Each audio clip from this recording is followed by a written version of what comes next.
A peptic ulcer is a sore that develops in the lining of the lower part of your esophagus or various parts of your stomach or small intestine. A peptic ulcer in your esophagus is called an esophageal ulcer. In your stomach, it is called a gastric ulcer. When the ulcer affects the first part of your small intestine, called the duodenum, it is called a duodenal ulcer. When you eat, your stomach produces highly acidic digestive juices, also known as stomach acid, to help break down food. Then, the food passes into your duodenum for further digestion and subsequent absorption into the bloodstream.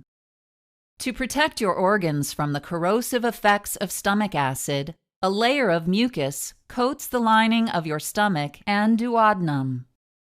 When the protective mucus layer breaks down, stomach acid can seep into the lining of your stomach or duodenum and cause an ulcer. Most peptic ulcers are caused by the bacteria Helicobacter pylori, also known as H. pylori. Scientists think these bacteria may enter your body through contaminated food or water, or through close contact with an infected person. Once inside your body, they lodge in the mucus layer of your stomach or duodenum. As the bacteria grow, they damage the mucus layer, allowing stomach acid to reach the stomach or duodenal lining. Together, the bacteria and stomach acid cause an ulcer. Some peptic ulcers are linked to heavy usage of non-steroidal anti-inflammatory drugs, also known as NSAIDs, including aspirin and ibuprofen. These drugs reduce the ability of your stomach and duodenum to protect themselves from the effects of stomach acid. Your doctor may prescribe one or a combination of drugs to treat your peptic ulcer. If H. pylori is the cause of your ulcer, you will take antibiotics to kill the bacteria. If your ulcer is due to non-steroidal anti-inflammatory drugs, your doctor will recommend you stop or limit your use of these drugs. For a gastric ulcer, you may be given a proton pump inhibitor, also known as a PPI, to decrease acid production in your stomach. For a duodenal ulcer, you may be given a histamine type 2 receptor antagonist, commonly known as an H2 blocker, to reduce the amount of acid secreted in your stomach.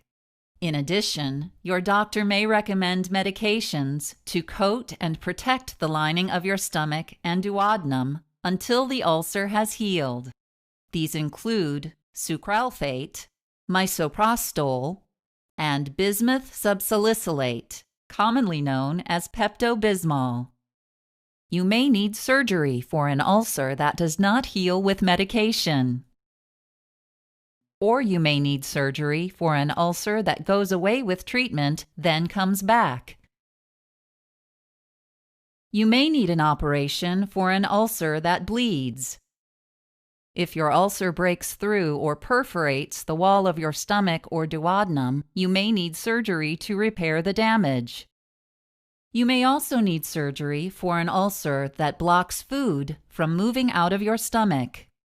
If you have one or more of these complications, your doctor may recommend one of the following 3 surgical procedures: a vagotomy, an antrectomy, or a pyloroplasty.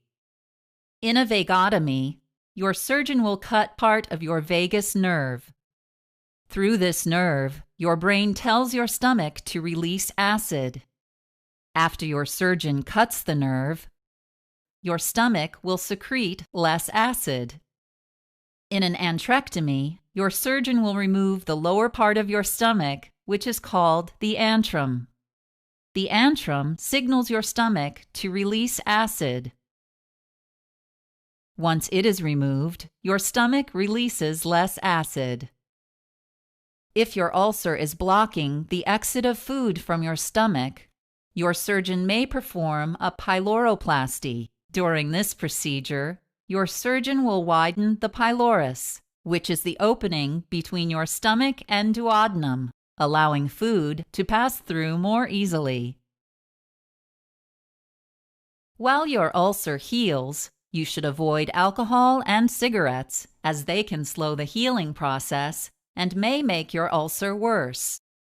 A few weeks after treatment, your doctor may perform an endoscopy, which is a procedure to look inside your upper digestive tract to be sure your ulcer has healed.